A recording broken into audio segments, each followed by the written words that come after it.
Isso daí foi uma história que teve uma sequência, tá? Foram passos que foram percorridos a se chegar no IB. Isso começou com a primeira obra do metrô de São Paulo. A primeira obra do metrô de São Paulo era um consórcio alemão que fez a especificação, inclusive da impermeabilização, coisa que a gente, naquela época, de antanho, nem sabia o que era ou nem pensava no que era isso, né? Então, como existia esse projeto, os materiais tinham que ser ensaiados, porque senão o metrô não aceitava. Era bem rígido, né? Foi a primeira linha norte-sul por volta de um pouco antes de 1970, 69, 69 por aí.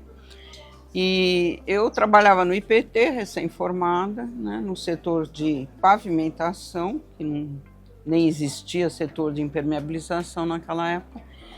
E as amostras, primeiramente, eram todas enviadas para a Europa para serem analisadas nos laboratórios alemães e voltavam os resultados. Numa época que não tinha Ethernet, não tinha fax, não tinha nada disso. Então esse processo demorava muito e as empresas fabricavam o material e ficava estocado sem saber se iam poder fornecer ou não. Foi aí que eles vieram ao IPT e se começou a fazer os ensaios, se conseguiu adaptar coisas que a gente tinha no IPT na ocasião e se começaram a fazer os ensaios aqui no Brasil. Foi um avanço, né? Então, a partir da hora que a gente tinha já ensaios, porque tinha a norma alemã que foi seguida, né? Bom, então por que a gente não faz ensaios nacionais, normas nacionais, né? Já que tem, o pessoal de fora tem normas já para materiais, por que a gente não tem? E sai um pouco do empirismo, né? Porque naquela ocasião o pessoal fabricava e o produto, alguns me falavam, a gente joga do caminhão o bloco de asfalto, do jeito que cai, a gente fala tá bom ou não tá bom, né? Dependia da temperatura, um dia estava quente, falava que estava bom, quando estava frio quebrava diferente, não tá bom. E isso era muito empírico, né? Eram coisas que a ciência não se sustentavam cientificamente, né? Então a gente fez um grupo que começou a fazer as normas na BNT. Então primeiro foi a exigência do metrô, depois saíram as normas. Então a gente já tinha normas de produtos, tinha fabricantes aqui. Bom, que legal, se tem norma, vamos adequar nossos produtos para atender essas normas. Então, um tripé já estava praticamente pronto. Se tinha materiais, se tinha produtos. Mas, então, os aplicadores que participaram, inclusive também da primeira norma que saiu lá por 72, me parece, ou 73, início de 73. Bom, mas isso daqui depende muito de mão de obra e a gente tem muito pessoal desqualificado no mercado. Então, a gente está concorrendo, a gente capacita os nossos funcionários, tal, tem engenheiros, tal, mas não estamos concorrendo com um pessoal que não tem essa expertise, não tem esse cuidado, tal, né? E começaram a surgir, era a época que tinha muitas grandes obras, Brasília, né? Estava começando, ou sei lá, por aí, ou estava evoluindo.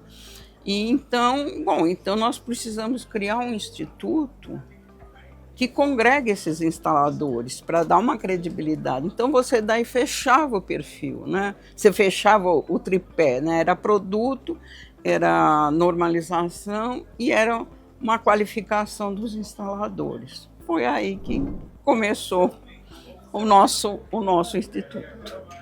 Começou a haver uma credibilidade maior nos instaladores que estavam associados ao IB, que era uma proteção ao consumidor, Bom, então eu vou pegar. Por quê? Porque o IB exigia que tivesse engenheiro já na empresa, não era só, né, vamos dizer, o peão que vai lá com o maçarico na mão, tal coisa. Né? Então era pessoal que entendia de norma, que entendia abrir uma planta, sabia ler uma planta na obra, né, e sabia os detalhes do que precisava ser feito para obter o sucesso. Né?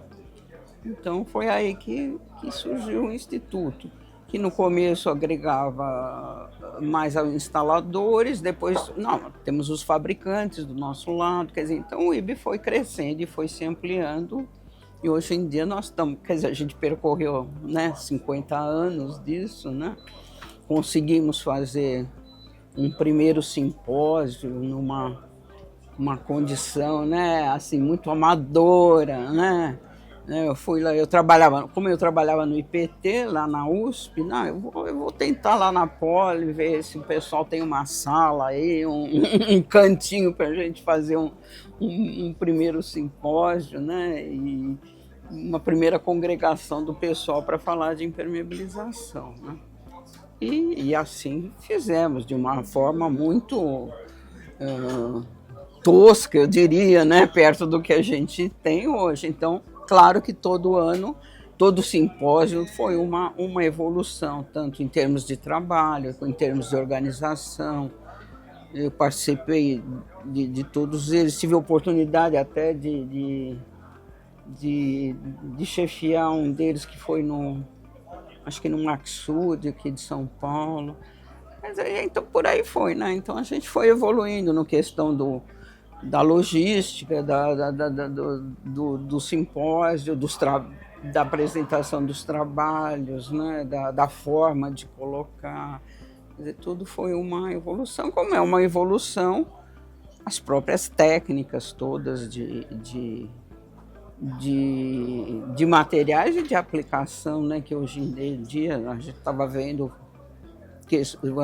trabalhos muito bons, verdadeiros trabalhos de engenharia, né? Porque antes disso, naquela época, antes de ABNT, antes de IB, quer dizer, se falava de uma forma muito empírica em impermeabilização. E a gente sabe que é uma atividade de engenharia. Eu acho que a gente está num bom caminho. Está num crescendo. Hoje em dia, como o mercado brasileiro é grande, na realidade houve um direcionamento das multinacionais para incorporar praticamente as empresas de impermeabilização, os fabricantes e até alguns instaladores que existiam aqui, mais os fabricantes, né? Então, isso, de uma certa forma, também contribui para o nosso melhoramento, porque você pega todo um trabalho que eles têm nas matrizes de materiais, de coisas novas e trazem para a gente também.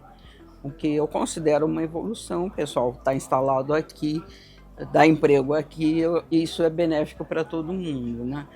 Agora, o que eu sempre senti falta, primeiro, é uma abrangência maior, né? Nós, por exemplo, acabei de vir de colocações aí de uma impermeabilização num viaduto, numa obra que teve agora de restauração do viaduto Santa Ifigênia aqui de São Paulo. Ainda é um gargalo muito grande, nós não temos impermeabilização de pontes e viadutos aqui. Só que se gasta uma fortuna em recuperações. Se você anda pelas marginais, que tem diversas pontes, tanto do Tietê como de Pinheiro, você vê várias obras de recuperação que talvez tivessem que ser mais espaçadas, tem muito menos. Por quê? Porque falta impermeabilização. Quer dizer, então, essa cultura, parece que a gente está tentando, isso daí que foi colocado já desde os primeiros simpósios, a gente está tentando implantar ainda, né? Então, seria universalizar um pouco mais as possibilidades de locais, de obras que seriam mais preservadas com o auxílio da impermeabilização. Nós temos todo um setor que a gente aqui de São Paulo praticamente desconhece, que é a parte toda do agronegócio. Então, conversando com o pessoal já de outros simpósios do Rio Grande do Sul, da parte central do Brasil, de Mato Grosso, Goiás, quer dizer, eles têm muitos problemas de silos, por exemplo, não podem receber umidade, os grãos estragam. São vários tipos de soluções que precisam ser dadas, que a gente até aqui da capital, né, vivendo aqui no Rio ou em São Paulo, desconhece. E são muitas técnicas que têm que ser desenvolvidas e têm que ser feitas, com produtos de impermeabilização, com técnicas novas de impermeabilização. Então eu espero, quer dizer, uma expansão disso tudo, né?